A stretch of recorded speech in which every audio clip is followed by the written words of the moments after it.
Isang maliit na apartment sa Nice, sa timog ng France, kung saan tanaw ang asul na dagat Mediteraneo. Nagniningning ang mga mata ng isang dalagita habang tutok na tutok sa isang teleserye sa kanyang laptop. Siya si Chloe, isang 11 na, taong gulang na high school student noon.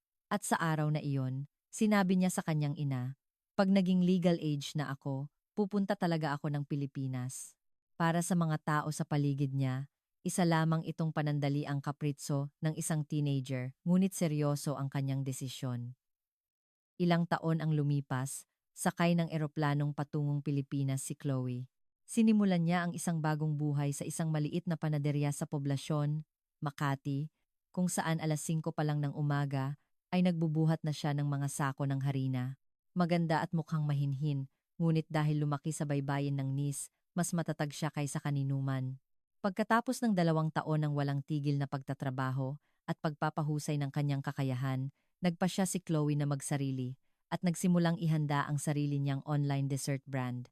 Isang araw ng tagsibol, habang dala ang kanyang unang sample ng cookies, pumasok siya sa isang coffee shop sa isang eskinita sa poblasyon at tila huminto ang pagtibok ng kanyang puso. Tahimik na nagtitimpla ng kape ang isang lalaki, si Miguel Reyes. Siya ang mismong bida sa teleserye na matagal na niyang pinapangarap. Natagpuan na kita, ang taong para sa akin.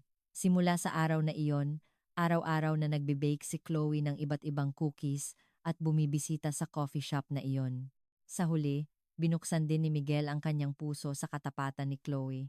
Ang bida ng kuwento natin ngayon ay si Chloe, isang 22 taong gulang na Pranses na lumipad patungong Pilipinas para hanapin ang kanyang teleserye leading man. Isang pag-ibig na nagsimula sa isang plato ng sisig, ang init ng kamay na yumakap sa kanyang napasong palad, at ang mapanghamong pag-amin na, "Gusto mong tikman ang cookies ko." Sa bahay, halina't pakinggan natin ang kanyang kuwentong mas madrama pa kaysa sa isang teleserye. Ang inyong pag-subscribe, pag-like, pag-set ng notifications, at pag-join sa membership ay malaking tulong sa akin. Ipinanganak at lumaki ako sa Nice, sa timog ng France. Isang lugar kung saan tanaw mula sa bintana ng aming bahay ang asul na dagat Mediteraneo. Sa pagmulat ng aking mga mata sa umaga, nakikita ko ang sinag ng araw na kumikinang sa ibabaw ng dagat, at sa gabi, hinahaplos ng kulay pula ng takip silim ang abot tanaw. Tinatawag ng mga turista ang Nice na paraiso, ngunit para sa akin na ipinanganak doon, ito ay pang-araw-araw na tanawin lamang. Paraiso ang Nice sa mga turista, ngunit iba para sa mga taong doon na ipinanganak at lumaki. Mayroon kaming tinatawag na katatagan ng mga taga-baybayin. Dahil lumaki kaming sinasalubong ang mga alon at hangin, ang aming mga ugali ay prangka at walang paligoy-ligoy. Ako rin. Bagamat mukhang tipikal na dalagang Pranses sa panlabas, ang kalooban ko ay tulad ng isang tunay na taganis na hinubog ng mga alon. Sinasabi ng mga kaibigan ko, "Chloe, mukha kang prinsesa, pero ang kalooban mo ay parang pirata." Noong taglamig ng aking ika-6 na kaarawan, isang Pilipinong teleserye na ipinakita sa akin ng kaibigan ko ang tuluyang nagpabago sa aking buhay. Isa lamang itong ordinaryong Sabado. Pumunta ako sa bahay ng kaibigan kong si Marie, Chloe. Sobrang nahuhumaling ako sa mga Pilipinong teleserye ngayon. Subukan mo ring manood. Binuksan ni Marie ang kanyang laptop. Noong una, pampalipas oras lang ang tingin ko rito. Sige, mukhang masaya naman. Tiningnan ko ang screen nang walang gaanong inaasahan. Ngunit habang tumatagal, may napansin akong kakaiba. Ang paraan ng pagtrato ng bidang lalaki sa babae ay ibang-iba sa mga lalaking kilala ko. Yung mga eksenang pinapayungan ka kapag umuulan, pinoprotektahan ka ng sarili niyang katawan sa oras ng panganib, at tahimik na nananatili sa tabi mo kapag nahihirapan ka. Yung eksenang niyayakap ka niya kapag umiiyak ka, binabantayan ka buong gabi kapag may sakit ka, at ibinibigay ang sarili niyang damit kapag nilalamig ka. Ang mga lalaki sa Nice, kahit sa isang date, puro sarili lang nila ang pinag-uusapan. Nakapuntos ako sa football kanina. Yung kaibigan ko kasi, ako kasi, puro tungkol sa sarili nila. Wala silang pakialam kung nahihirapan ang babae, walang konsiderasyon, at sarili lang nila ang iniisip. Minsan, Nasaktan ako at hindi nakapasok sa eskwela, pero ni hindi man lang tumawag o nag-text ang nobyo ko noon. Nang tanungin ko siya, ang sabi lang niya, naging busy ako. Umaarte lang ba? Yan o totoo? Itinanong ko, habang nakadikit ang mukha ko sa screen. Tumawa ang kaibigan ko at sinabing, Chloe, teleserye lang yan. Iba ang realidad. Pero gusto kong maniwala na may mga ganoong lalaki talagang nabubuhay. Umiling si Marie. Chloe, gumising ka. Teleserye lang yan. Walang ganyan sa totoong buhay. Ngunit hindi ako sumuko. Noong gabing iyon, binuksan ko ang aking laptop at nagsaliksik ng husto tungkol sa Pilipinas. Ang lungsod ng Maynila, ang wikang Tagalog, ang pagkaing tinatawag na adobo, lahat ay bago at nakakamangha para sa akin. Nanood ako ng mga video ng mga taong naglalakad sa mga kalye ng Pilipinas at talagang iba sila, mukhang mababait ang mga tao, malinis ang mga kalye at may pakiramdam ng kaayusan. Naghanap din ako ng mga video ng pagkaing Pilipino, sisig, kare-kare, sinigang, lechon lahat ay mukhang masarap. Habang nanonood, buong magdamag, bigla akong nagdesisyon. Pupunta ako sa Pilipinas. Pag naging legal age ako, doon ako titira. Nang tingnan ko ang orasan, 4:00 na ng madaling araw. Sa labas ng bintana, marahan ang pag-alon ng dagat ng Nice. Narinig ko ang tunog ng mga alon. Ito ang tunog na palagi kong naririnig, ngunit iba ito noong gabing iyon. Para bang kinakausap ako ng dagat. Sige, humayo ka. Hanapin mo ang iyong pangarap. Kinabukasan, idineklara ko sa aking ina. Ma, pagkatapos kong mag-high school, pupunta ako ng Pilipinas. Huminto sa pag-inom ng kape ang aking ina at tinitigan ako. Sandaling katahimikan. Chloe, anong teleserye na naman ang napanood mo? Bakas sa boses ng aking ina ang pag-aalala. Seryoso akong sumagot. Oo, nanood ako. Pero seryoso ako dito. Mag-aasawa ako ng Pilipino. Bumuntong hininga ang aking ina at nagsalita. Lahat ng teenager, ganyan. Makakalimutan mo rin yan. Noong kaedad mo ako, gusto kong pumunta ng Italy, pero nandito pa rin ako ngayon. Siguro ikaw, ganyan ka, pero iba ako. Pupunta talaga ako, umiling ang aking ina. Sige, naiintindihan ko, pero mag-aral ka man lang ng Tagalog. Paano ka kung pupunta ka doon ng walang alam? Ngunit hindi ko iyon kinalimutan. Sa halip, mas lalo pa akong nahumaling. Sa buong high school, pagkatapos ng klase, nagkukulong ako sa library para mag-aral ng Tagalog ng mag-isa. Walang Tagalog language school sa NICE. Naghanap ako ng mga online course sa internet. Maraming libreng tutorial sa YouTube. Nagsimula ako sa alpabeto at pagbigkas. A, ba, ka, da. Kakaiba ang tunog at mahirap isulat, ngunit hindi ako sumuko. Araw-araw, 1 oras akong nagsasanay magsulat. Bumili ako ng isang notebook at doon ako nagsulat ng paulit-ulit. Ang bata ay nagbabasa. Kahit inaaya ako ng mga kaibigan ko sa mga party, mas pinili kong pag-aralan ang aking Tagalog vocabulary list. Chloe, anong nangyayari sa'yo? Hindi ka na sumasama sa amin, puro ka na lang aral. Sorry, busy ako. Sa susunod na lang. Hindi ako naiintindihan ng mga kaibigan ko, pero wala akong pakialam. Nag-alala rin ang mga guro ko. Chloe, hindi mo pa nga masyadong gamay ang Pranses. Bakit ka nag-aaral ng Tagalog? Pagbutihin mo muna ang Ingles mo, sabi ng guro ko sa Pranses.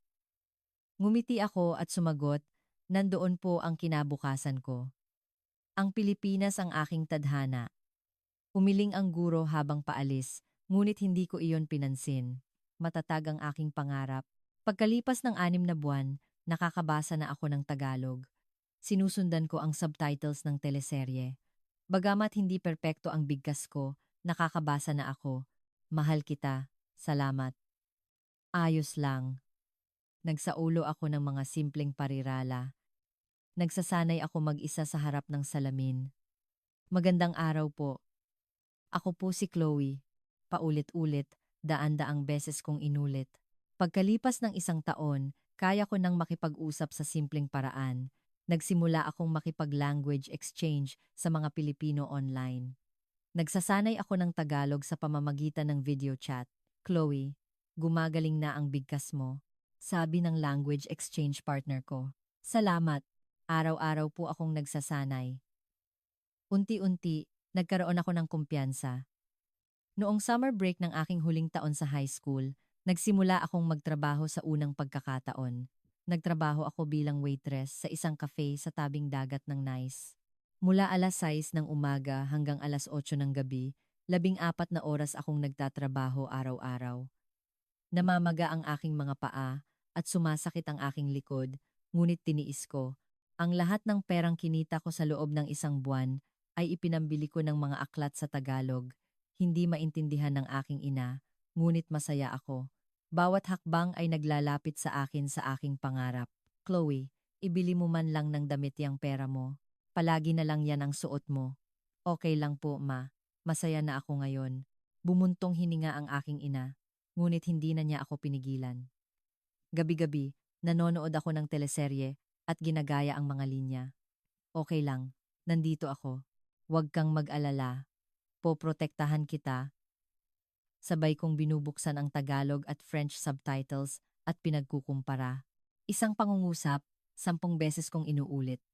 Sinasabi ng mga kaibigan ko na nababaliw na ako, ngunit puno ako ng determinasyon. Noong taglamig ng ikalawang taon, sa wakas ay nakapasa ako sa high school graduation exam. Hindi gaanong mataas ang aking mga marka, ngunit wala akong pakialam. Ang mahalaga sa akin ay ang aking husay sa Tagalog. Habang naghahanda para sa graduation, hindi ko itinigil ang pag-aaral ng Tagalog. Ngayon, naiintindihan ko na rin kahit papaano ang mga balita sa Pilipinas. Sa araw ng aking graduation, pagkatanggap ko ng aking diploma, sinabi ko agad sa aking ina, "Ma, legal age na ako. Pupunta na ako ng Pilipinas." Tinitigan ako ng aking ina ng matagal at bumuntong hininga. "Seryoso ka nga pala talaga?" "Oo, seryoso ako. Hahanapin ko doon ang leading man ko." Tinapik ng aking ina ang aking balikat at sinabi, "Sige, mag-iingat ka. Basta, masaya ka." Masaya na rin ako. "Pero Chloe, kung mahirapan ka, umuwi ka lang. Ito ang bahay mo. Salamat, ma. Huwag po kayong mag-alala. Kaya ko po to." May namumuong luha sa mga mata ng aking ina. Noong gabing iyon, nagsimula akong mag-impake. Isang malaking maleta na may ilang damit, mga aklat sa Tagalog, laptop, at ang aking pangarap. Hindi gaanong marami. Ang mga alaala ko sa Nice ay itinago ko na lang sa mga litrato. Tiningnan ko ang paligid ng aking kwarto. Hindi ako makapaniwala na iiwan ko na ang kwartong ito kung saan ako lumaki. Huli kong tiningnan ang dagat ng Nice at naisip, paalam, aking tahanan. Hahanapin ko na ang tunay kong buhay. Ang dagat sa labas ay nananatiling asul at maganda, ngunit ang puso ko ay lumilipad na patungo sa malayong Pilipinas. Ang tunog ng mga alon ay parang isang paalam. Ito na ang bagong simula. Hinding-hindi ko malilimutan ang sandaling dumating ako sa NAIA. Nang makita ko ang lupain ng Pilipinas mula sa bintana ng eroplano, bumuhos ang aking damdamin. Sa wakas, mahigit 12 oras ang biyahe, ngunit hindi ako nakaramdam ng pagod. Sa halip, sobrang excited ako kaya hindi ako nakatulog. Pagbaba ko ng eroplano, narinig ko ang anunsyo sa Tagalog at sa tunog pa lang na iyon, para na akong maiiyak. Nandito na ako, totoong nasa Pilipinas na ako. Ang puso ko'y kumakabog na parang sasabog. Habang naglalakad patungo sa immigration, patuloy akong tumitingin sa paligid. Mga karatula na nakasulat sa Tagalog, mga Pilipino lahat ay bago at kamangha-mangha. "Anong layunin ng pagbisita mo?" tanong ng immigration officer. "Magtatrabaho po." "Sa isang panaderya." Sinabi ko ang inihanda kong sagot. "May visa ka ba?" "Opo." "Heto po." Ipinakita ko ang mga dokumento. Tiningnan ng officer ang mga papeles at tinatakan ito. "Welcome to the Philippines." "Salamat po." Ngumiti ako ng malapad. Kinuha ko ang aking bagahe at lumabas ng airport. Marso noon, ngunit mas malamig pa rin kaysa sa Nice. Pero wala akong pakialam. Lahat ay bago at nakakapanabik. Sumakay ako ng bus patungong Maynila. Hindi ko pinalampas ang bawat tanawin sa labas, kaya't dilat na dilat ang aking mga mata. Pagkalabas ng airport, sumakay ako ng taxi. Sinabi ko sa driver sa aking pautal-utal na Tagalog, sa poblasyon, Makati po.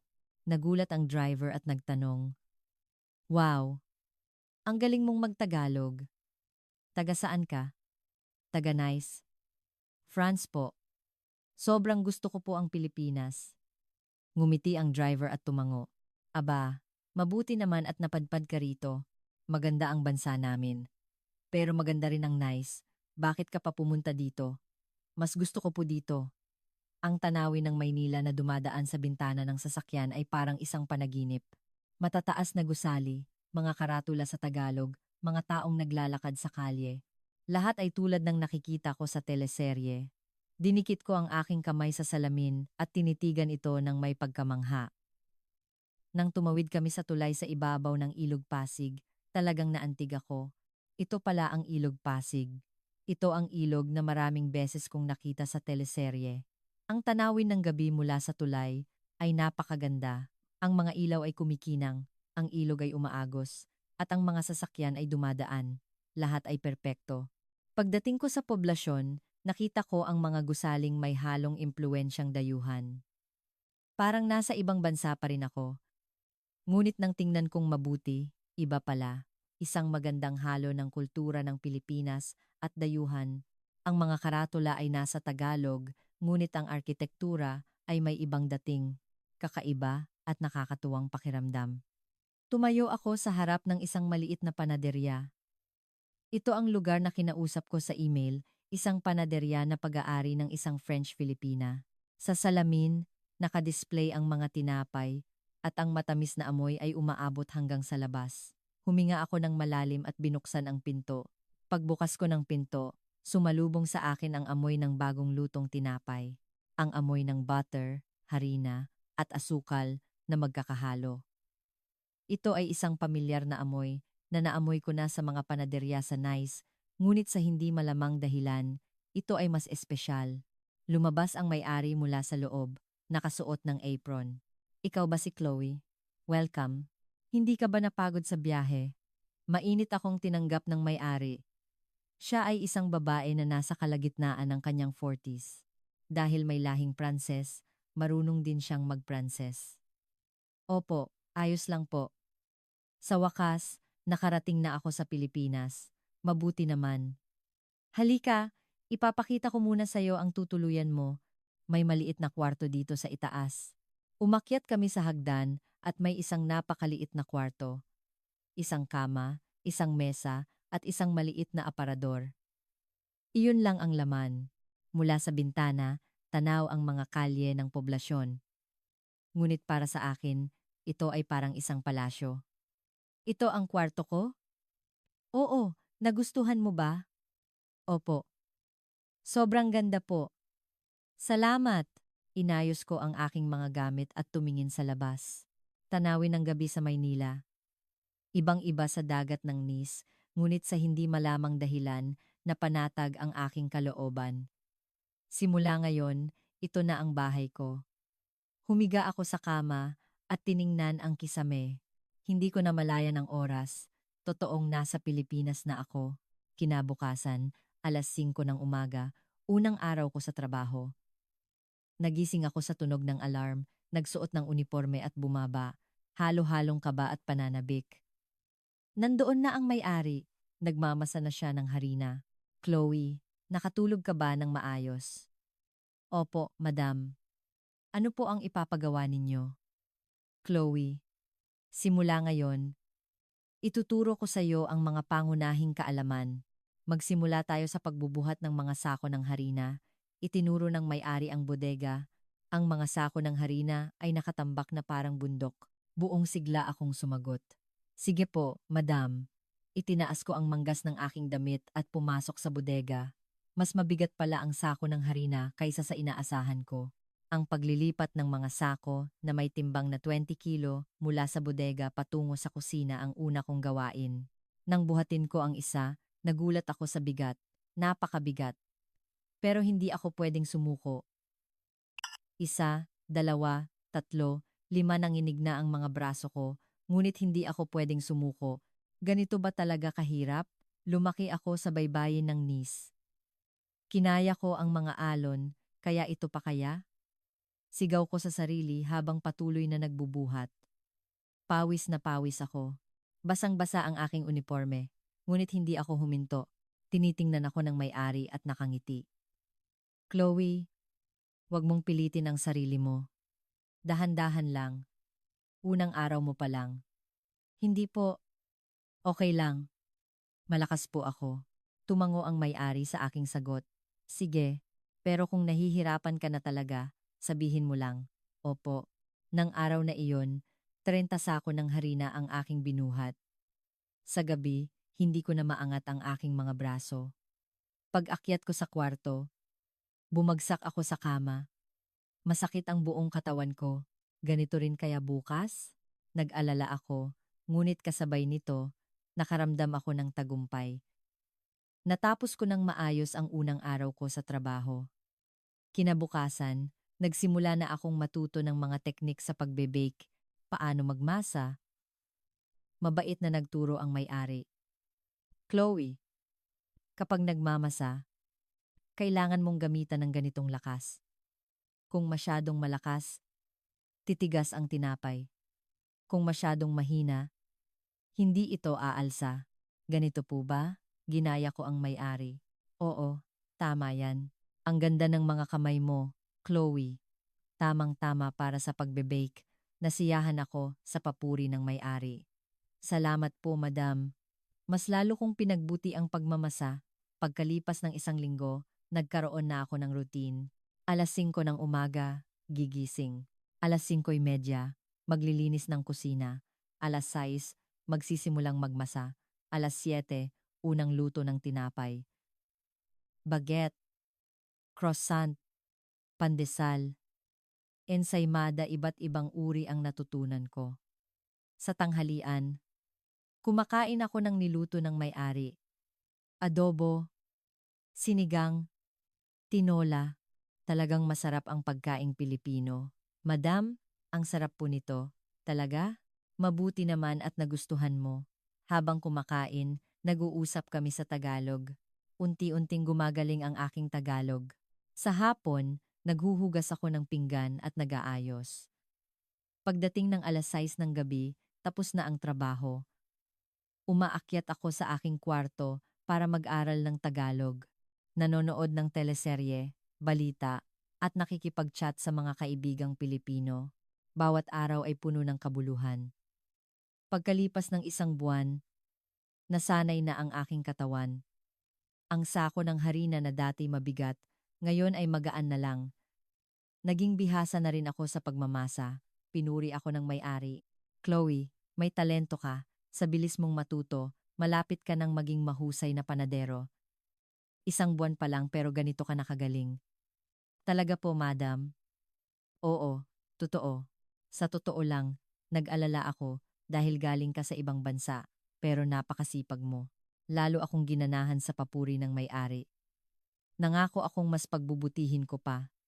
Isang araw, tinanong ako ng may-ari. Chloe, bakit ka pumunta dito sa Pilipinas? Marami namang magagandang panaderya sa France. Ang Nice ay sikat na tourist spot din. Tapat akong sumagot. Nahulog po ang loob ko sa mga Pilipinong teleserye. Ang mga lalaki dito ay mukhang napakabait at maginoo, kaya nag-aral ako ng Tagalog at pumunta dito. Humalakhak ang may-ari. Ayun pala, ang tapang mo naman. Pero ang teleserye ay teleserye lang, iba ang realidad. Baka mabigo ka. Umiling ako. Hindi po. Sigurado akong mayroon. May mga taong tulad sa teleserye. Mahahanap ko siya. Tinapik ng may-ari ang aking balikat. Sige, kung si Chloe yan, siguradong mahahanap mo. Gusto ko yung pagiging positibo mo. Ngumiti ako. Ang may-ari ay isang napakabuting tao. Mahigpit pero maalaga at tumpak magturo. Pagkalipas ng 6 na buwan, tinuruan ako ng may-ari kung paano gumawa ng cookies. Chloe, Subukan naman natin ang cookies. Dahil Frances ka, magsimula tayo sa French-style cookies. Sige po, madam. Gusto ko pong matutunan. Ginamit ko ang butter na parang cream, hinaluan ng asukal, at dahan-dahang idinagdag ang harina para gawin ang masa. Chloe, ang masa ng cookie ay mas delikado kaysa sa masa ng tinapay. Mahalaga ang temperatura at tamang tiempo. Opo, naiintindihan ko po. Maingat kong minasa. Ang una kong cookie ay medyo nasunog. Nang ilabas ko sa oven, itim ang gilid. Ay, pumalpak. Ngumiti ang may-ari. Okay lang yan. Lahat naman nagsisimula sa ganyan. Ulitin mo. Ngunit ang pangalawa ay perpekto. Isang cookie na kulay ginto at pantay ang pagkaluto. Madame, nagtagumpay ako. Oo, magaling. May talento ka rin pala sa cookies, Chloe. Tinikman ko ang cookie. Malutong at matamis. Wow, ako ang gumawa nito? Tinikman din ng may-ari at tumango. Masarap. Pwede na nating ibenta sa mga customer. Pagkalipas ng 1 taon, naging bihasa na ako. Kaya ko nang magluto ng baguette, croissant, at cake. Lalo na sa cookies, kumpiyansa na ako. Marami na akong uri na kayang gawin. Chocolate chip, macadamia, Earl Grey, matcha. Nagustuhan din ng mga customer ang aking cookies. Sino po ang gumawa ng cookie na ito? Ang empleyado po namin. Isang kaibigan mula sa France. Wow, ang sarap naman. Pabili pa ng isa. Sa tuwing naririnig ko ang ganitong usapan, natutuwa ako. Ipinagmamalaki ako ng may-ari. Chloe, profesional ka na talaga. Kahit saan ka magpunta, kikilalanin ang galing mo. Pinaghirapan ko po talaga. Salamat po sa inyo, madam. Salamat po sa pagtuturo. Noong tagsibol ng 2 taon, sinabi ko sa may-ari, Madam, gusto ko na pong magsarili. Gusto kong magkaroon ng sarili kong tindahan o kahit online man lang muna. Malungkot na ngumiti ang may-ari. Inaasahan ko na yan. May ambisyon ka kasing tao, Chloe. Sige, susuportahan kita. Kung kailangan mo ng tulong, sabihin mo lang. Nagpasalamat ako. Madam, maraming salamat po. Dahil po sa inyo kaya ako narito. Natuto ako ng pagbe-bake, nakapag-adjust sa buhay sa Pilipinas, lahat dahil sa inyo. Hindi. Ikaw ang nagsikap, Chloe. Nagbigay lang ako ng pagkakataon. Ilang araw ang lumipas, nag-impake ako, hindi gaanong marami. Ilang damit. Ilang gamit sa pagbe-bake. At ang aking pangarap. Hinatid ako ng may-ari hanggang sa pinto. Chloe, kung mahirapan ka, bumalik ka lang dito. Ituring mo itong bahay mo. At ito pala, tanggapin mo. Inabot niya ang isang sobre. Ano po ito? Bonus. Dahil napakasipag mo. Gamitin mo bilang puhunan. Madame, naluha ako. Tanggapin mo. Sa galing mo, siguradong magtatagumpay ka. Yumuko ako bilang paggalang. Madam, hinding-hindi ko po kayo malilimutan. Sisikapin kong magtagumpay para masuklian kayo. Pagkatapos kong umalis, kumuha ako ng isang maliit na studio unit, malapit sa BGC. Naghanap ako ng lugar na maliit ang deposito at mura ang upa, napakaliit ng kwarto. Pagkalagay ng kama, halos wala ng lugar para sa mesa. Ngunit masaya ako dahil may sarili na akong espasyo. Araw-araw, paggising ko, binubuksan ko ang bintana at nilalanghap ang hangin ng Maynila. Sige, ngayon ang tunay na simula, sabi ko sa sarili. Ngayon, wala na akong ibang maaasahan. Kailangan kong gawin lahat mag-isa. Nakakatakot. Ngunit kasabay nito, malaya ako. Nagpasya akong magbenta ng dessert online. Wala akong pera para magtayo ng tindahan. Sa halip, naghanap ako ng shared kitchen na pwedeng upahan kada oras. May isang magandang lugar malapit sa BGC. 500 piso kada oras hindi mura, ngunit sapat na para magsimula. Una, kailangan kong magpasya sa menu.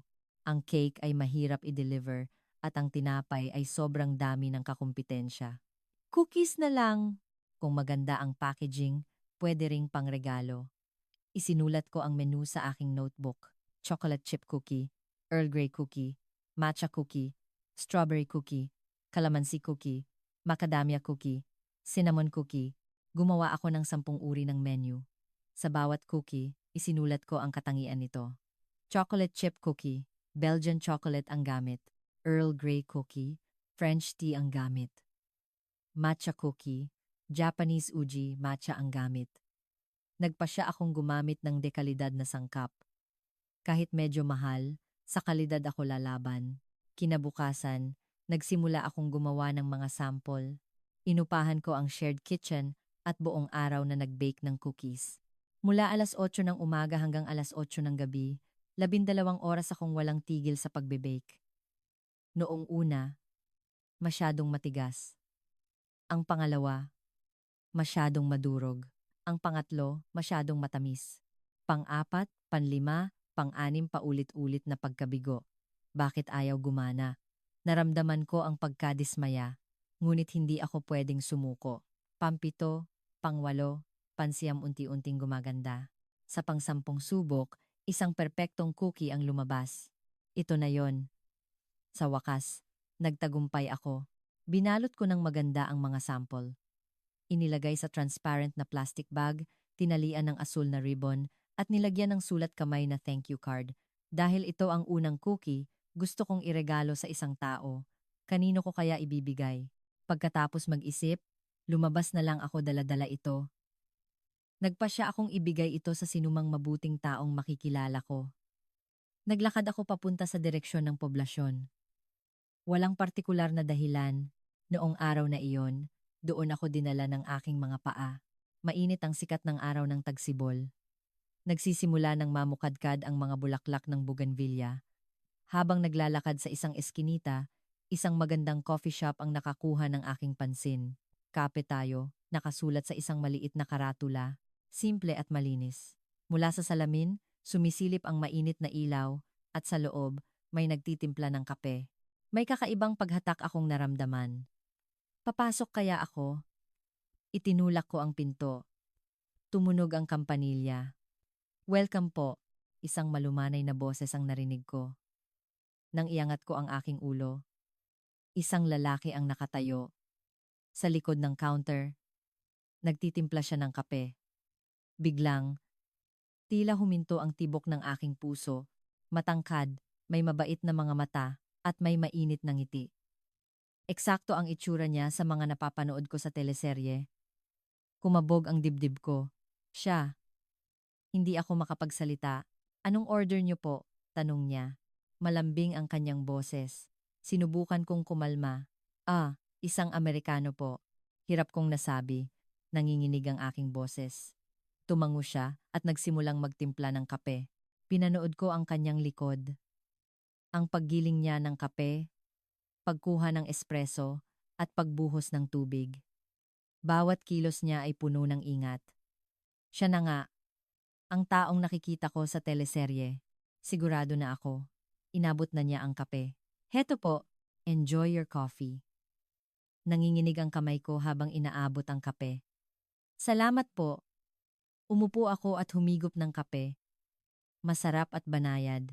Ngunit wala akong natandaan sa lasa ng kape. Puro ang lalaking iyon ang nasa isip ko. Habang umiinom ng kape, palihim ko siyang tinitingnan. Mabait din siya sa ibang customer. Nang may dumating na lola, inalalayan niya ito sa upuan. Nang may dumating na bata, ngumiti siya at binigyan ito ng dagdag na cookie. Napakabait niyang tao. Mas lalo akong nahumaling. Matagal akong nag-isip at nagpasya. Kung hindi ngayon, kailan pa? Lakasan mo ang loob mo. Kinuha ko ang cookie sample sa aking bag. Nanginginig ang kamay ko habang lumalapit sa counter. Napakaganda ng kanyang itim na mga mata. Ito po, cookie na gawa ko. Sample lang. Gusto niyo po bang tikman? Inilahad ko ang aking kamay. Saglit siyang natigilan bago tinanggap ang cookie. Salamat. Ikaw ang gumawa nito? Opo. Baker po ako. Naghahanda akong magbenta online. Habang nagsasalita, ramdam kong namumula ang aking mukha. Tiningnan niya ang cookie at ngumiti. Wow, ang ganda ng packaging. Salamat sa pagkain. Salamat po. Dahan-dahan lang po sa pagkain. Sana masarapan kayo. Paglabas ko ng coffee shop, lumingon ako. Tinitingnan niya ang supot ng cookie. Babalik ako, bukas, at sa susunod na araw. Naglakad ako habang nangangako sa sarili. Umihip ang hangin ng tagsibol at tinangay ang aking buhok. Kumakabog ang aking dibdib. Ngayon lang ako nakaramdam ng ganitong kilig. Pag-uwi ko, puro ang lalaking iyon ang nasa isip ko. Ano kaya ang pangalan niya? Ilang taon na kaya siya? May girlfriend na kaya siya? Lahat ng uri ng imahinasyon. Gumulong-gulong ako sa kama habang yakap ang unan. Babalik ako bukas. Gagawa ako ng ibang cookie. Kinabukasan, nag-bake ako ng bagong cookie. Earl Grey cookie. Mas maingat ko itong ginawa kaysa kahapon. Nilagyan ko ng maraming dahon ng tsaa para mas malasa. Mas pinaganda ko rin ang packaging.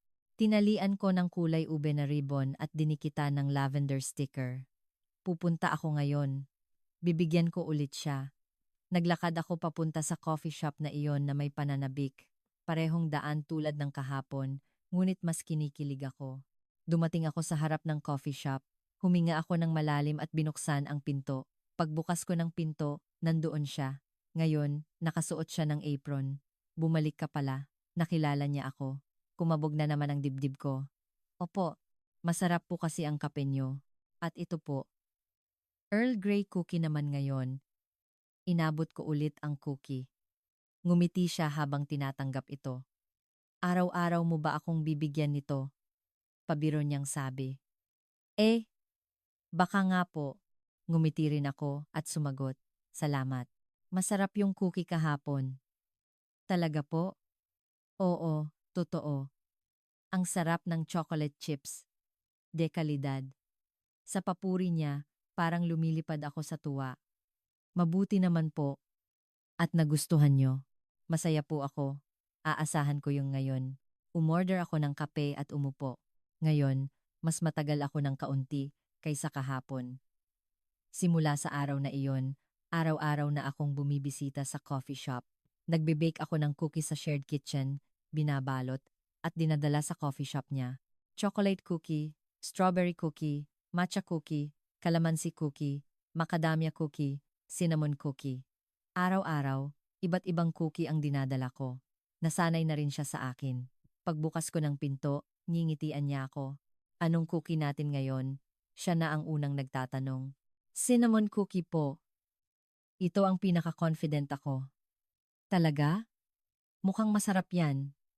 Unti-unti, dumadami ang aming usapan. Sa ikapitong araw, naglakas loob ako. Kuya, ano pong pangalan nyo? Araw-araw akong pumupunta, parang ang awkward kung hindi ko alam ang pangalan nyo. Ngumiti siya at sumagot. Miguel Reyes. Miguel na lang. Ikaw? Chloe po. Galing akong France. Ah, kaya pala. Ang galing mong magtagalog. Saan ka natuto? Nag-aral po ako mag-isa. Simula high school. Wow, ang galing mo naman. Bakit ka nag-aral ng Tagalog? Nahulog po ang loob ko sa mga Pilipinong teleserye. Tapat kong sinabi. Ngumiti si Miguel. Teleserye? Anong teleserye ang gusto mo? Marami po. Yung mga romance drama. Ang mga Pilipinong lalaki po kasi ang gagwapo. Ganoon ba? Medyo exaggerated lang kasi ang mga yun sa teleserye. Alam ko po. Pero okay lang, gusto ko pa rin. Noong araw na iyon, pag-uwi ko, niyakap ko ang unan at sumigaw. Miguel Reyes. Miguel, ang ganda ng pangalan niya. Lubusan na akong nahulog. Isinulat ko ang pangalan niya sa aking notebook. Miguel Reyes. Miguel. Sir Miguel. Paulit-ulit kong binulong. Noong Biyernes ng ikalawang linggo, tulad ng dati, dinala ko ang cookie sa coffee shop. Macadamia cookie naman ngayon. Nilagyan ko ng maraming dekalidad na macadamia. Ang packaging ay may gintong ribbon. Miguel, heto na ang cookie mo ngayon. Sabi ko habang inilalapag sa counter. Tiningnan ni Miguel ang cookie at ngumiti. Chloe, araw-araw mo ba talaga itong ginagawa? Hindi ka ba napapagod? Magastos din mag-upa ng shared kitchen. Hindi ako napapagod. Para sa'yo naman to, Miguel. Tapat kong sinabi. Namula ang tenga ni Miguel. Ganoon ba? Salamat. Sa pag-aalala mo palagi. Okay lang. Masaya ako. Ngumiti ako. Aasahan ko to. Umorder ako ng kape. Isang Amerikano po. Pagkatapos kong uminom ng kape, tatayo na sana ako nang tawagin ako ni Miguel. Chloe. Po? Nagsimulang bumilis ang tibok ng puso ko. May oras ka ba ngayon? Tila sasabog ang puso ko sa kaba. Opo. Mayroon. Masyadong mabilis ang sagot ko. Ngumiti si Miguel. Isang oras pa bago ako matapos. Naghapunan ka na ba? Hindi pa po. Sa totoo lang, kumain na ako ng konti. Pero nagsinungaling ako. Kung ganoon, sabay na tayo. Treat ko. Araw-araw mo na lang akong binibigyan ng cookie. Sige po, gusto ko yan. Hindi ko maitago ang aking tuwa. Hintayin na lang kita dito. Umupo ako sa isang sulok at hinintay si Miguel. Ang bagal ng oras. Tiningnan ko ang cellphone ko, tumingin sa labas, at tiningnan ulit ang cellphone ko. Kinakabahan ako, pinagpapawisan ng aking mga kamay. Date ba talaga to?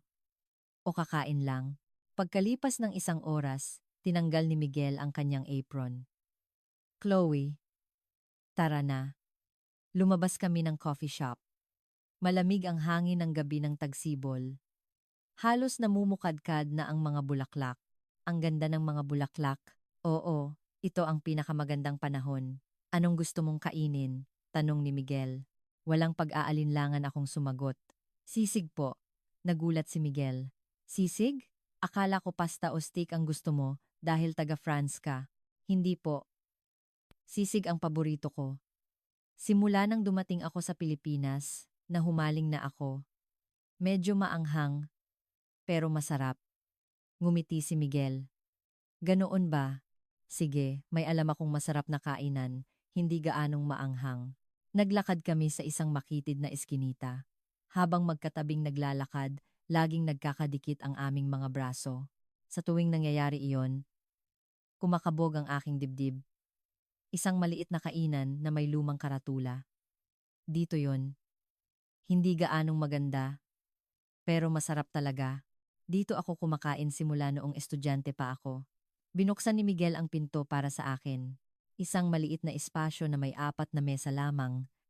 May mga autograph ng artista sa dingding at isang lumang electric fan ang umiikot. Welcome! Masayang bumati ang may-ari. Miguel, ang tagal mong hindi napasyal. Girlfriend mo? Ay, hindi po, tita. Nagulat si Miguel. Ngumiti ako sa isip ko. Hindi pa ngayon, pero malapit na. Tumingin sa akin ang tita at ngumiti.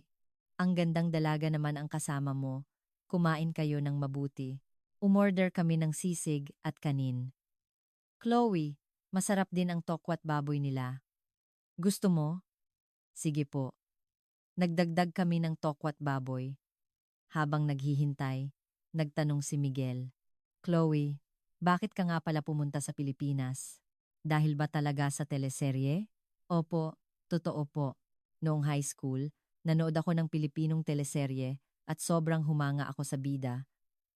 Iba ang pagtrato nila sa babae. Kaya naisip ko na kung pupunta ako sa Pilipinas, makakakilala ako ng ganoong tao. At pumunta ka nga. Ang tapang mo. Gusto kong makakilala ng tulad mo. Miguel, maingat kong sinabi. Nagulat si Miguel at uminom ng tubig. Ako? Opo. Ikaw po. Mabait, maalaga, parang bida sa teleserye. Namula ang mukha ni Miguel. Dumating na ang sisig. Mapula at amoy pa lang, masarap na. Mukhang masarap. Kinuha ko ang aking kutsara at tinidor. Isang subo pa lang, umapoy ang bibig ko. Ah, ang anghang, pero masarap. Ngumiti si Miguel at inabutan ako ng tubig. Dahan-dahan lang. Baka mabulunan ka. Humigop ako ng sabaw, mainit at malasa. Ito ang pinakamasarap. Walang ganito sa France. Sa France, puro tinapay at keso lang. Talaga? Mabuti naman at nagustuhan mo. Ngayon lang ako nakakita ng dayuhan na mahilig sa sisig. Ang sarap talaga ng pagkaing Pilipino. Talaga? Mabuti naman. Sa susunod, tikman natin ang iba. Masarap din ang chicken inasal at lechon. Chicken? Mahilig ako sa manok. Kain tayo niyan. Ha? Sige, sa susunod. Pagkatapos kumain, lumabas kami. Gusto mong maglakad-lakad? Alok ni Miguel. Sige po. Naglakad kami ng magkatabi. Mainit ang ilaw ng mga poste sa eskinita. Umihip ang hangin sa pagitan ng mga namumulaklak na puno. Miguel, gaano ka nakatagal sa coffee shop mo? 3 taon na. Dati akong nagtatrabaho sa opisina, pero umalis ako at nagsimula nito. Mahilig kasi ako sa kape. Ang galing mo. Ginagawa mo ang gusto mo. Ikaw din naman, di ba? Nag-aral ka ng pagbe-bake at nagsarili ka na ngayon. Gusto ko ring magkaroon ng sarili kong tindahan tulad mo. Miguel, isang magandang panaderya. Kaya mo yan. Ang sarap kaya ng cookies mo, Chloe. Sa totoo lang, pwede na yang ibenta sa coffee shop ko. Talaga po? Oo, totoo. Umupo kami sa isang bench sa parke. Malamig ang hangin ng gabi. May mga bituin din. Miguel, ang ganda ng mga bituin, no? Oo, ang ganda. Mahirap makakita ng bituin sa Maynila, pero ngayon, malinaw. Sandaling katahimikan. Isang komportableng katahimikan. Chloe, pwede ko bang makuha ang number mo? Maingat na tanong ni Miguel. Opo. Masyadong mabilis ang sagot ko. Nagpalitan kami ng numero at ini-save ang pangalan ng isa't isa. Sa cellphone ni Miguel, Chloe ang nakasave. Chloe, nag-enjoy ako ngayon. Sana magkita ulit tayo. Ako rin po, Miguel. Sobrang saya ko po. The best yung araw na to. Naghiwalay kami. Habang naglalakad pa uwi, hindi maalis ang ngiti sa aking labi. Parang teleserye, parang pelikula. Bulong ko sa sarili. Noong gabing iyon, nag-text si Miguel. Ang sarap ng cookie kanina at salamat sa pagsama sa hapunan. Nag-enjoy ako, agad akong nag-reply. Ako rin po, sobrang nag-enjoy. Bukas, gagawa ako ng mas masarap na cookie. Nagpadala si Miguel ng nakangiting emoji. Niyakap ko ang unan at gumulong-gulong. Sige, babalik ako bukas. At sa susunod na araw, masaya ako. Ngayon lang ako naging ganito kasaya. Simula kinabukasan, araw-araw na kaming nag-uusap. Paggising ko sa umaga, may text na si Miguel ng good morning at bago matulog, nagpapalitan kami ng good night text. Ang text niya sa umaga ay nagpapasaya sa buong araw ko. Good morning, Chloe. Fighting! Ganoong mga text. Sa tuwing nagbibigay ako ng cookie, mas lalo siyang natutuwa. Anong flavor ngayon? Kalamansi cookie po. Nakakagising. Wow! Mukhang masarap. Kapag tinatanggap ni Miguel ang cookie, kinakain niya agad ang isa. Ang sarap. Ang sarap talaga. Isang linggo ang lumipas, nag-alok si Miguel. Chloe, bakit hindi mo subukang ibenta yung cookies mo sa coffee shop ko? Siguradong magugustuhan ng mga customer. Talaga po? Hindi ako makapaniwala. Oo, siguradong magugustuhan nila. Dekalidad at masarap. Miguel, salamat. Halos mapatalon ako sa tuwa. Araw-araw mong dalhin. Ako na ang magbebenta. Hati tayo sa kita. Talaga po? Salamat, Miguel. Walang anuman. Maganda naman kasi ang produkto mo. At ganoon nga, nagsimulang ibenta ang aking cookies sa coffee shop ni Miguel. Mas maganda ang naging resulta kaysa sa inaasahan. Ang sarap ng cookie na ito. Sino ang gumawa? Tanong ng mga customer. Ipinagmamalaki ni Miguel na sumagot. Kaibigan ko po ang gumawa. Isang baker mula sa France. Napakagaling niya. Unti-unting tumaas ang benta. Mula 10 sa isang araw, naging 20, 30. Araw-araw akong nagbe-bake sa shared kitchen. Mahirap, pero masaya. Masaya ako dahil kasama ko si Miguel. Pagkalipas ng isang buwan, dumami ng husto ang order ng cookies. Nagsimula ng umabot sa 100 piraso kada araw. Araw-araw, mula umaga hanggang gabi, puro cookies lang ang ginagawa ko sa shared kitchen. Mapuputol na yata ang kamay ko. Biro ko, pero totoo, mahirap. Ngunit masaya pa rin. Isang Miyerkules ng hapon, mag-isa akong nagbe-bake sa kusina. Marami ang order kaya nagmamadali ako. Kailangan kong mag-bake ng 150 piraso. Hinahabol ko ang oras. Kailangan ko nang ilabas ang cookies sa oven pero hindi ko makita ang oven mitts. Nasaan na yon? Tumingin ako sa paligid. Pero wala. Kanina lang ginamit ko. Saan ko kaya nailagay? Tumunog ang timer. Kailangan ko nang ilabas, masusunog na. Sa pagmamadali, sinubukan kong kunin ang oven tray gamit ang aking kamay. Akala ko okay lang ang itaas na bahagi, ngunit hindi sinasadyang nahawakan ko ang mainit na ilalim. Aray, napasigaw ako. Ang sakit ng palad ko, parang nasusunog. Nahulog ko ang oven tray. Kumalat ang cookies sa sahig. Tiningnan ko ang aking kamay, namumula at namamaga. Nagsisimula ng magkaroon ng paltos. Paano na to? Binasa ko ng tubig, ngunit hindi nawala ang sakit. Paano na? Ang lala nito. Nagpanik ako. Mag-isa lang ako. Hindi ko alam kung sino ang tatawagan. Biglang, si Miguel ang pumasok sa isip ko. Wala akong ibang kaibigan. Si Miguel lang ang naisip ko. Nanginginig ang kamay ko habang tinatawagan siya. Matagal bago sumagot si Miguel. Hello? Chloe? Mukhang abala siya. Oras na kasi ng hapunan sa coffee shop. Miguel, medyo malala to. Napaso ang kamay ko. Nanginginig ang boses ko. Parang iiyak na ako. Ano? Nasaan ka? Naging apurado ang boses ni Miguel. Sa shared kitchen. Mag-isa lang ako. Ang sakit. Namumula. At may paltos na. Pupunta ako dyan. I-send mo ang address. Pupunta ako agad. Pero Miguel, nagtatrabaho ka 'di ba? May mga customer ka. Hindi yan mahalaga. Mas mahalaga ka, Chloe. Pupunta na ako. Pinatay ang tawag. Wala pang 10 minuto. Dumating si Miguel. Hingal na hingal. Biglang bumukas ang pinto at pumasok si Miguel. Chloe! Tiningnan niya ang kamay ko at nagseryoso ang mukha. Malala to. Kailangan nating pumunta sa ospital. Tara na. Miguel, sorry. Inabala pa kita. Oras ng trabaho mo. Anong sinasabi mo? Mas mahalaga ka kaysa sa negosyo. Nag-text na ako sa mga customer. Maaga akong magsasara ngayon. Maingat na hinawakan ni Miguel ang kamay ko. Masakit? Opo. Sobrang sakit. Naluha na ako. Teka lang, tiisin mo lang. Malapit na tayo sa ospital. Inalalayan ako ni Miguel palabas. Isinakay niya ako sa kotse at dinala sa emergency room. Ramdam ko ang panginginig ng kamay ni Miguel.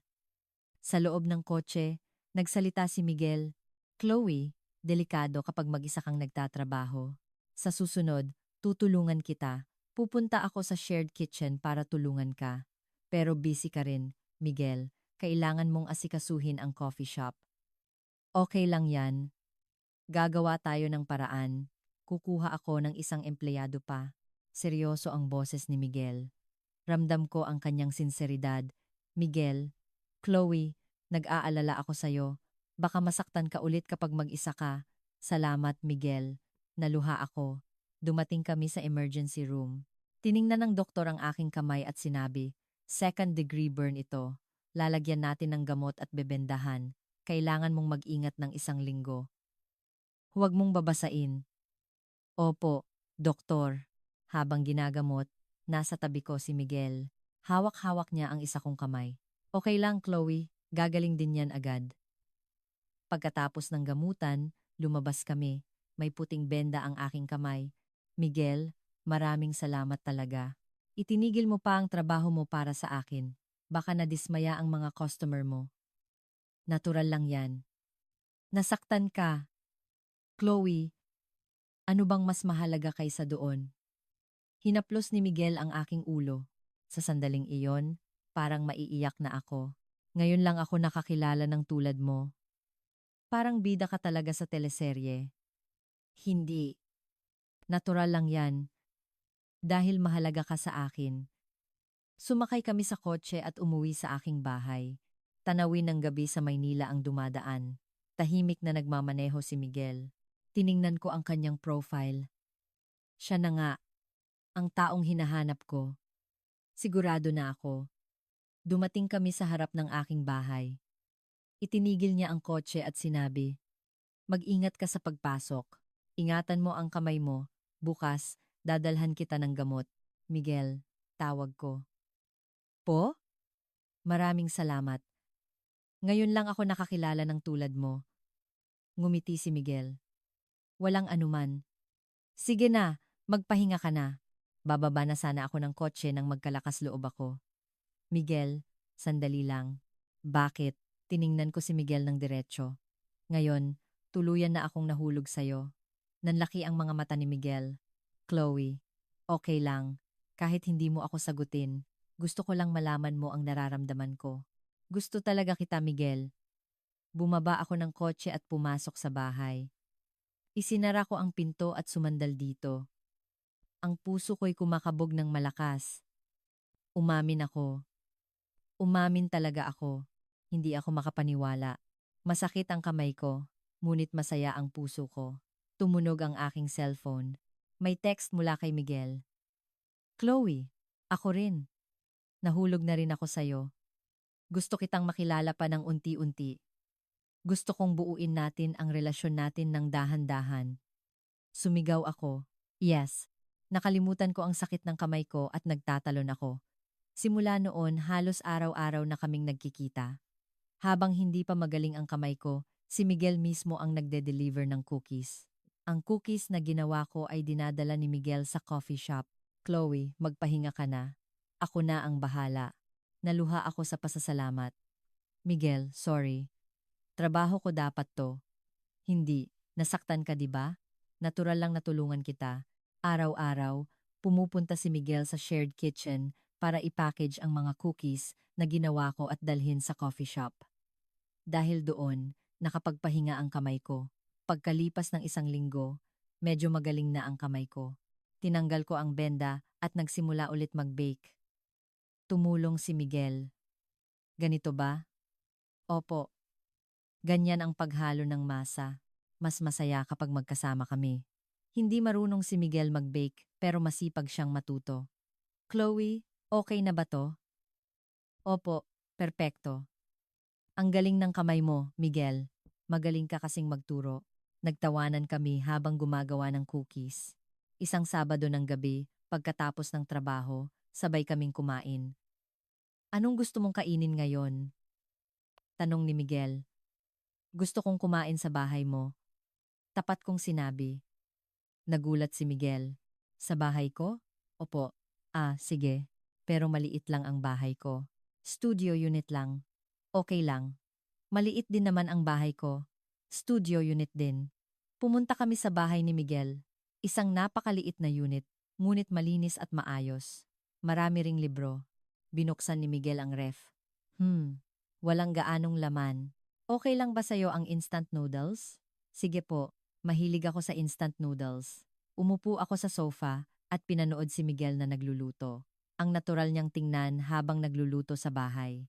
Habang kumakain, nag-usap kami. Miguel, kailan mo pa gustong magkaroon ng coffee shop? Simula noong college, hindi para sa akin ang buhay opisina. Stress sa boss, overtime. Ayoko ng ganoon, kaya umalis ka at nagsimula ng coffee shop? Oo, tuto lang mga magulang ko, pero pangarap ko to. Ang galing mo, ginagawa mo ang gusto mo. Ikaw din naman, di ba? Pumunta ka pa sa Pilipinas para abutin ang pangarap mo. Mas magaling ka. Pagkatapos kumain, naghugas kami ng pinggan. Tumayo ako sa tabi ni Miguel at pinunasan ang mga plato. Laging nagkakadikit ang aming mga braso. May kakaibang tensyon. Pagkatapos maghugas, umupo kami sa sofa. Nagtimpla si Miguel ng kape. Chloe, kape ka muna. Salamat. Habang umiinom ng kape, tumingin ako sa labas. Ang ganda ng tanawin ng gabi sa Maynila. Walang bituin. Ngunit kumikinang ang mga ilaw. Miguel, tawag ko. Diretsahan kong tanong. Ngumiti si Miguel. Oo, tayo na. Kung gusto mo. Gusto ko. Sobrang gusto ko. Gusto kita, Miguel. Hinawakan ni Miguel ang aking kamay. Ako rin.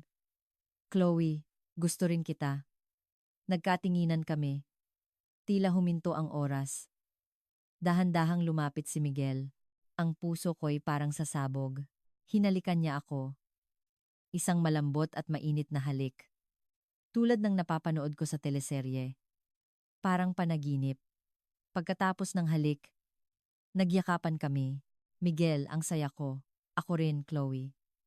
Sobrang saya ko. Gabi na. Kailangan ko nang umuwi. Hahatid na kita. Wag na, okay lang. Tumayo ako at kinuha ang aking bag. Hinatid ako ni Miguel hanggang sa pinto. Mag-ingat ka sa pag-uwi. Opo. Magpahinga ka na rin. Tatalikod na sana ako nang magkalakas loob ako. Lumingon ako at tiningnan si Miguel ng diretsyo. Miguel. Po? Gusto mong pumunta sa bahay ko? Huminto ako sandali para tikman ang cookies ko. Isang mapanghamong tanong. Alam ko kasi ang kahulugan ng kain tayo ng ramen sa Korea. Kaya ginawa ko ang bersyon ko. Nanlaki ang mga mata ni Miguel. Naintindihan niya ang ibig kong sabihin. Chloe, hindi ako nagbibiro. Mayroon talaga akong cookies. Bagong gawa. Gusto kong ibigay sa'yo. Ngumiti si Miguel. Talaga? Opo, talaga. Tara na. Pumunta kami sa aking bahay. Gongbed, Gongbeden Selenan, Gongbeden Selenan, Gongbeden Selenan, Gongbeden Selenan Selenan, Gongbeden Selenan. Pagbukas ko ng pinto, nakita ang aking kwarto. Maliit pero maaliwalas. Dito ka muna. Kukunin ko ang cookies. Kumuha ako ng cookies mula sa kusina. Kinagat ni Miguel ang isang cookie. Masarap. Anong flavor nito? Earl Grey. Ito ang pinaka-confident kong recipe. Kaya pala, ang sarap. Ang bango.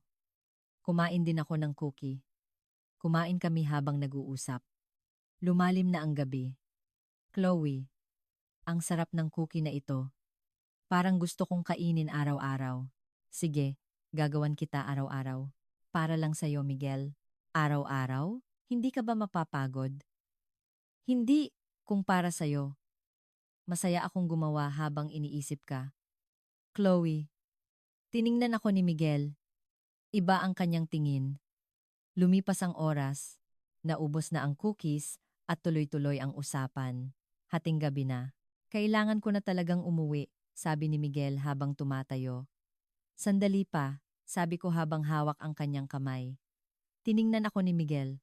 Chloe, huwag ka nang umuwi ngayon. Dito ka na. Seryoso ako. Alam ni Miguel ang nasa puso ko. Noong gabing iyon, lubusan naming naintindihan ang nararamdaman ng isa't isa, isang mainit at matamis na gabi. Paggising ko sa umaga, katabi ko si Miguel. Ang payapa ng kanyang itsura habang natutulog. Masaya ako. Ngayon lang ako naging ganito kasaya. Nagmulat si Miguel. Chloe, magandang umaga. Magandang umaga rin, Miguel. Nagtawanan kami. Gutom na ako. Gusto mong mag-almusal? Sige. Anong kakainin natin? Luto tayo. Sabay kaming nagluto ng simpleng almusal. Itlog at tinapay. Miguel, ang galing mong magprito ng itlog. Kailangan kong matuto sa'yo. Mas masarap ang almusal kapag magkasama. Simula noon, opisyal na kaming magkasintahan. Ipinakilala ako ni Miguel sa mga customer. Girlfriend ko po, siya ang gumagawa ng cookies. Pumalakpak ang mga customer. Wow, bagay kayo. Ang ganda niyong tingnan. Nag-alok si Miguel. Chloe, dito ka na lang sa coffee shop ko magtrabaho. Magbenta ka ng cookies at tulungan mo na rin ako. Mas maganda dito kaysa sa shared kitchen. Talaga? Sige. Inayos ko ang aking mga gamit sa shared kitchen at lumipat sa coffee shop. May maliit na kusina sa likod ng coffee shop. Dito ka pwedeng gumawa ng cookies. Medyo maliit, pero okay lang yan. Naglagay na ako ng mga estante. Perpekto, Miguel. Maraming salamat. Dinala ko ang aking mga gamit. Oven, mixer, mga gamit sa pagmamasalahat ay nailagay sa ayos. Simula sa unang araw, naging interesado ang mga customer. Dito nyo po mismo ginagawa? Opo, araw-araw po, bagong gawa, bagong labas lang po sa oven. Wow, sariwa pala. Pabili ng isa. Dumagsa ang mga order. Umabot sa 200 piraso kada araw. Mas masaya magtrabaho kasama si Miguel. Habang nagbe-bake ako, nagtitimpla siya ng kape. Minsan, kapag may harina sa buhok ko, pinapagpagan niya. Chloe, may harina ka sa buhok. Ay, salamat. Hindi ko napansin. Nagtatawanan ang mga customer habang tinitingnan kami. Ang bagay niyo talaga. Ang sarap niyong tingnan. Parang bagong kasal. Salamat po. Sabay kaming bumabati. Masasayang araw. Isang araw. Nagtanong ang isang customer. Sir, taga-France po ba ang girlfriend niyo? Mukha kasing dayuhan, blonde at asul ang mata. Opo, taga-Nice, France. Wow, pumunta pa siya dito para sa isang Pilipino? Ang galing. Opo, nahulog ang loob niya sa mga Pilipinong teleserye. Gusto niya raw ang mga Pilipinong lalaki, ipinagmamalaki ni Miguel. Wow, ang romantic. Parang teleserye talaga. Pwede ko bang i-post sa Instagram? Sige po, okay lang. Kumalat ang kwento sa Instagram. French baker na pumunta sa poblasyon para sa Pilipinong lalaki, gumagawa ng cookies. Tunay na kwento na parang teleserye, kasama ang mga litrato. Kinabukasan, pumila ang mga tao. Ito ba yung coffee shop na yon? Opo, dito po. Pabili ng isang cookie. Alas 7 pa lang ng umaga. May pila na. Abala kami ni Miguel. Chloe, kailangan nating mag-bake pa. Ubus na. Sige, gagawa ako agad. Nagtatanong ang mga customer. Totoo po bang dahil sa teleserye kaya kayo pumunta dito? Opo. Totoo po. Pangarap ko po simula bata na mag-asawa ng Pilipino. Wow, ang galing. At nakilala mo pa ang boyfriend mo. Nakakainggit. Opo, swerte po ako na nakilala ko si Miguel. Pumalakpak ang mga customer. Mukha kayong masaya. Kapag kinasal kayo, imbitahin nyo kami. Salamat po. Naging interesado rin ang media. May dumating mula sa isang lokal na pahayagan. Chloe, pwede ka bang interviewin? Para sa isang article. Sige po. Maraming tanong ang reporter. Anong gusto mo sa Pilipinas? Ang mga Pilipino po, sobrang bait at maalaga. Maraming tulad ni Miguel. At masarap ang pagkain, ligtas ang mga kalye, lahat maganda, kumpara sa France. Maganda rin ang France, pero mas gusto ko ang Pilipinas. Mainit ang Pilipinas. Ramdam mo ang sinseridad ng mga tao. Ang kultura ng Pilipinas? The best. Masarap ang pagkain, maganda ang mga teleserye, mas iba't iba at mas masaya kaysa sa France. Ngumiti ang reporter sa aking sagot. Mahal mo talaga ang Pilipinas. Opo, buong puso. Ito na ang bahay ko. Pagkatapos mailathala ang artikulo, mas maraming tao ang dumating. Nakita ko sa dyaryo, pabili ng isang cookie, dumoble ang benta.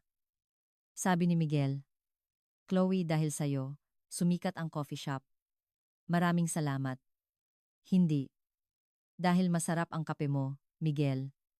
Sabay tayong nagtagumpay. Marami ring dayuhan na mahilig sa Pilipinas ang naging customer. Pumunta rin ako dito dahil sa teleserye. Gusto kong maging successful tulad mo, Chloe. Pwede mo ba akong bigyan ng payo? Kaya mo yan. Huwag kang susuko. Mahirap din sa akin, pero hindi ako sumuko. Ang kanilang mga mata ay parang ako noon. Kahit mahirap, huwag mong sukuan ang pangarap mo. Siguradong maaabot mo yan. Dumating din ang mga YouTuber. Pwede po ba kaming mag-shoot dito? Gusto ko pong ipakilala sa mga subscriber ko. Oo naman. Sige lang. Lumabas ang coffee shop sa maraming video. Poblasyon hotspot, French beauties cookie shop, foreigner who loves the Philippines. Umabot sa daan-daang libo ang views. Niyakap ako ni Miguel. Chloe, nagtagumpay tayo. Maraming salamat dahil magkasama tayo. Kung mag-isa lang ako, hindi ko kaya. Niyakap ko rin si Miguel. Masaya ako. Parang pangarap na naging totoo. Pagkalipas ng 3 buwan, may kakaibang pagbabago sa aking katawan. Araw-araw, nasusuka ako sa umaga at pagod. Bakit kaya ako ganito? Sobra lang ba sa trabaho? Nag-alala si Miguel. Chloe, magpatingin ka na sa doktor. Mukhang hindi maganda ang pakiramdam mo. Okay lang ako. Pagod lang siguro. Marami kasing order nitong mga nakaraang araw. Ngunit nagpatuloy ang mga sintomas. Paggising ko sa umaga, nasusuka ako at sensitibo sa amoy. Sa huli, pumunta ako sa ospital. Pagkatapos ng pagsusuri, sinabi ng doktor, "Congratulations, buntis ka." Po? Hindi ako makapaniwala. Talaga po? Buntis po ako? Oo. Mga 6 na linggo na. Congratulations. Paglabas ko ng ospital, tinawagan ko si Miguel. Miguel, pupunta ako dyan. May sasabihin ako. Importante ba? Anong nangyari? Hindi maganda ang resulta? Hindi. Okay lang. Magandang balita. O, nakakagulat na balita. Pinatay ko ang tawag at tumakbo papunta sa coffee shop. Halo-halo ang aking nararamdaman. Masaya, nag-aalala, kinakabahan. Pagdating ko sa coffee shop, nag-aalalang mukha ni Miguel ang sumalubong sa akin. Chloe, anong nangyari? Anong sabi sa ospital? Huminga ako ng malalim at sinabi, Miguel, buntis ako. Nanlaki ang mga mata ni Miguel. Talaga? Totoo? Oo, kaka-confirm lang sa ospital. 6 na linggo na raw. Niyakap ako ni Miguel. Chloe, congratulations. Nanginginig ang kanyang boses. Naluha na rin ako. Miguel, natatakot ako. Kaya ba nating magpalaki ng anak? Okay lang yan. Nandito ako. Kaya natin to. Siguradong kakayanin natin. Noong gabing iyon, biglang nagsalita si Miguel. Chloe, labas tayo sandali. May pupuntahan tayo. Saan? Basta sumama ka. May sorpresa ako. Pumunta kami sa isang parke na may tanawin ng city skyline. Ang ganda ng tanawin ng gabi. Habang nakaupo sa bench, lumuhod si Miguel. Chloe, kinuha niya ang isang maliit na kahon mula sa kanyang bulsa. Tila huminto ang tibok ng aking puso. Ano yan? Buksan mo! Pagbukas ko ng kahon, may singsing sa loob. Isang maliit pero magandang diamond ring. Chloe, pakakasalan mo ba ako? Manatili ka sa tabi ko habang buhay. Maging masaya tayong tatlo kasama ang ating anak. Bumuhos ang aking luha. Miguel, sagutin mo ako, Chloe. Pakakasalan mo ba ako? Oo, oo naman. 100 beses, oo. Sumigaw ako. Tumayo si Miguel at niyakap ako. Matagal kaming magkayakap sa bench. Masaya ako. Walang hihigit pa sa kasiyahang ito. Miguel, salamat. Salamat sa pagpili sa akin. Hindi. Ako ang dapat magpasalamat. Nang makilala kita, Chloe, tuluyang nagbago ang buhay ko. Nagsimula kaming maghanda para sa kasal. Isang maliit na kasalan lang. Miguel, kailangan nating papuntahin ang mga magulang ko mula sa France. Kailangan kong sabihin sa kanila, sige, magbubook ako ng ticket. Round trip, 2. Inasikaso lahat ni Miguel. Tinawagan ko ang aking mga magulang. Ma, ikakasal na ako at buntis ako. Nagulat ang aking ina. Ano? Chloe? Totoo ba yan? Opo, totoo. Nakilala ko ang isang napakabuting tao, si Miguel. Pilipino siya. Congratulations anak. Pupunta ako dyan. Opo ma, kailangan niyong pumunta. Pagkatapos ng tawag, umiyak ako. 1 buwan ang lumipas, dumating ang aking mga magulang. Sa airport, nang makita ko si mama, bumuhos ang aking luha. Ma, Chloe, Nagyakapan kami at umiyak. Kamusta ka na? Ang laki na ng tiyan mo. Opo, ma. Sobrang saya ko po. Ipinakilala ko si Miguel. Ma, ito po si Miguel, ang mapapangasawa ko. Bumati si Miguel sa Pranses. Bonjour, madam. Enchante. Nagulat ang aking ina. Oh, marunong kang mag-Pranses? At maganda ang bigkas mo. Kaunti lang po. Tinuruan po ako ni Chloe. Pinaghandaan ko po ang pagdating nyo. Sabi ni Miguel na may kaba. Ngumiti ang aking ina. Mukha kang mabuting tao. Alagaan mo ang anak namin. Nagustuhan ng aking mga magulang si Miguel. Mukha siyang mabuting tao. Ramdam kong mahal niya talaga si Chloe. Opo, ma. Napakabuting tao ni Miguel. Mas higit pa sa teleserye. Ipinasyal ko sila sa coffee shop. Ito pala ang pinagtatrabahuhan mo. Ang ganda. Maganda ang ambiyanse. Salamat po, ma. Sabay po naming pinapatakbo ni Miguel. Magaling. Anak, proud ako sa'yo. Dumating ang araw ng kasal. Sa isang maliit na simbahan, pamilya, at mga kaibigan lang ang imbitado. Nakasuot ako ng puting damit. Sa salamin, parang panaginip. Totoo bang ikakasal na ako dito sa Pilipinas? Pagpasok ko sa simbahan, nakatayo si Miguel. Ang gwapo niya sa kanyang suit. Hinawakan niya ang aking kamay at sinabi, Chloe, ang ganda mo. Ikaw ang pinakamaganda sa buong mundo. Ikaw din, Miguel. Parang prinsipe. Tanong ng pari, Miguel Reyes, nangangako ka bang mamahalin at aalagaan si Chloe habang buhay? Opo, padre. Nangangako po ako. Chloe, nangangako ka bang mamahalin at aalagaan si Miguel habang buhay? Opo, padre. Nangangako po ako. You may now kiss the bride. Naghalikan kami. Pumalakpak ang mga bisita. Umiiyak ang aking ina. Luha ng kaligayahan. Pinupunasan din ng aking ama ang kanyang mga luha.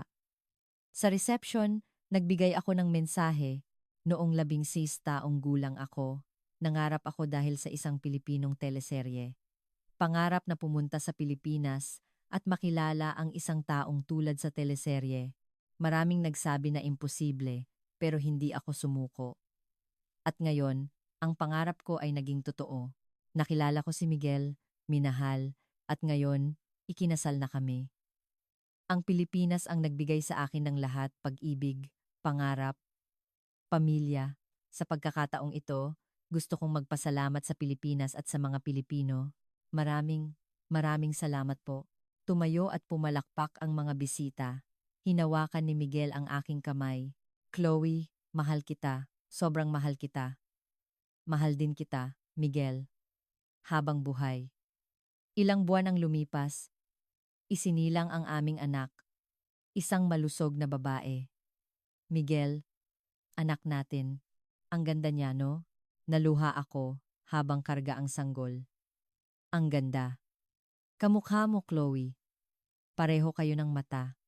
Pinangalanan namin siya. Isang pangalang Pilipino at isang pangalang Pranses. Sofia. Okay ba? Perpekto. Sofia, anak namin. Si Sofia ang bunga ng aming pagmamahalan. Ngayon, nagtatrabaho ako sa coffee shop sa poblasyon kasama si Miguel habang pinalalaki si Sofia. Araw-araw, paggising ko, masaya ako. Natupad ko ang lahat ng pinangarap ko sa Nice. Minsan, nagtatanong ang mga customer, hindi ka ba nagsisisi sa pag-iwan mo sa France? Hindi mo ba namimiss ang bayan mo? Hindi po.